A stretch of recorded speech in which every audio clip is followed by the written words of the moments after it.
I was the black sheep of the family growing up, and my mother was always concerned. We're gonna channel that hustle, and we're gonna make sure that you do something positive with it. I'm a stock analyst. I was interviewing a CEO of a publicly traded company. 3 days later, I'm hopping around on the rooftop at Union Market, pretending to be a DJ, fitness instructor, rapper.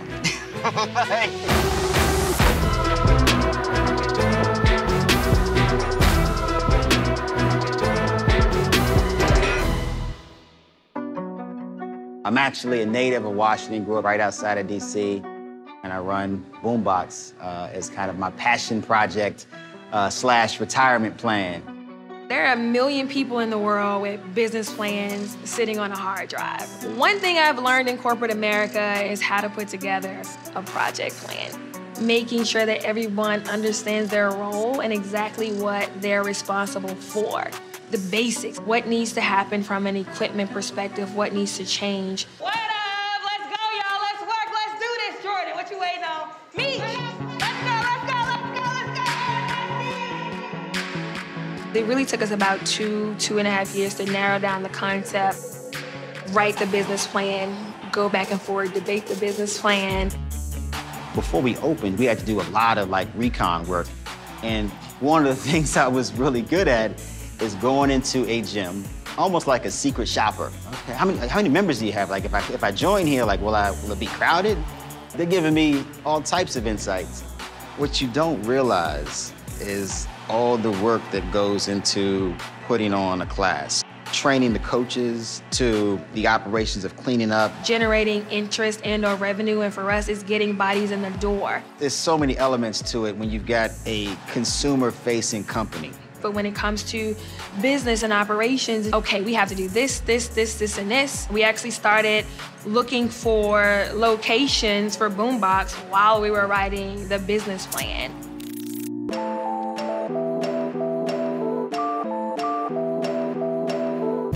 This was, my stomping grounds for, years in the late 90s. Obviously, none of these apartment buildings were here. I remember I used to get my hair cut over here. Since then, you've got this waterfront, you've got, obviously, the baseball stadium, you got the soccer stadium on the other side. As a business owner, you want to be around other businesses like that. We got a broker. I started looking for locations. I came back and really just said, it's time to go to work. First-time entrepreneurs, going that franchise route is huge. It gives you a roadmap, it gives you a formula. I'm looking at the numbers, and I'm like, well, wait. Why would I pay this company $50,000, $70,000 for a franchise fee and then give them a residual? I'd rather take that 50 grand and build our own brand, Entrepreneurship was something that completely scared me. It's something I never wanted or expected for myself. I didn't even want to sell candy in high school. I have to have general structure. I have to know what I'm going for. I'm super tactical, and she's more of the rational, logical, and I'm kind of... He operates in big ideas. I made a project plan for everything. I made a script for everything. That ain't me. It ain't. That ain't and it drives me absolutely bananas. You'll hear stories, and they'll be different, and you pick the one that's more entertaining. You know what I'm saying? So Reggie and I met in a very millennial way. We met on Tinder. But how did we get to talking every day, though? Because I think right after that point... Because I'm charming. Couldn't get enough of me. I'm not really sure if that's what happened. I think that was it.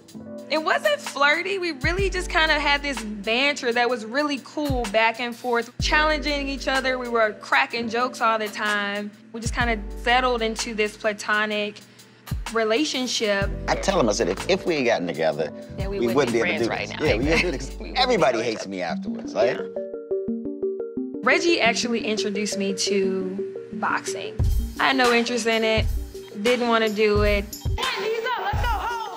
I'd say my first memories of boxing would be Sugar Ray Leonard. And that was cool, right? But it was really when Mike Tyson kind of hit the scene. He's my Muhammad Ali, All right, so can we go over quickly the coaches? I think you talked to all the people. Do we look like we have viable candidates versus not? Yeah. One thing that's really important as well is our digital marketing. How are we engaging online? How are we being seen? Are we being seen, right? It feels good, like, to have people identify us as a brand and say, hey, I want to come and be a part of it, yeah. How to kind of navigate somebody through a sale. So somebody comes in the first time, like, what do you say to them after that class? Like, how do we keep them on the hook? You want to take all of the randomness and potential for mistakes out of it. Having to pivot as it relates to COVID. I mean, I think at one point this summer, I called every high school in DC trying to see if we could work out on their football field because we didn't have a place to work out outside. We've had to rearrange the bags in the classroom. We've had to do even additional cleaning between classes, and like, there's a ton of things to think about. It keeps it interesting, you know, for sure. At the end of the day, I think long as the members are happy, it all came together. Shake it out. Good work, team. Y'all came, y'all saw, y'all conquered. I love it, I love it, I love it. I think about what it took for us to get our lease here, and it's just the barriers to opening something. Like, you gotta have good credit, you gotta have assets. But I think that's a roadblock that keeps, you know, a lot of minority-owned businesses out of areas like this. If I were to give some advice to someone else that doesn't have the capital or may not have the means, like, there's nothing wrong with kind of starting small. Everybody encounters like budget issues, and it's like trying to do the most with what you have available to you, and filling in the gaps kind of where you can. You know, despite the setbacks that, 2020 has given us, like, we haven't lost vision of our broader goal. Boombox 2, 3, and 4, in DC, outside of DC.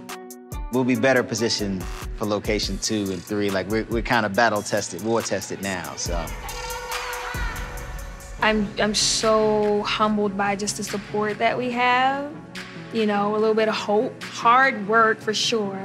For years, I'd come to work with boxing gloves on my backpack. You know, here we are today, and now, you know, we got a full gym, man. Even though we drive each other crazy at times, I don't really know if I could have done it with anybody else. Yeah. If I could do it over again, I wouldn't do it with anybody else. No experience necessary. Like, if you want to do it, do it.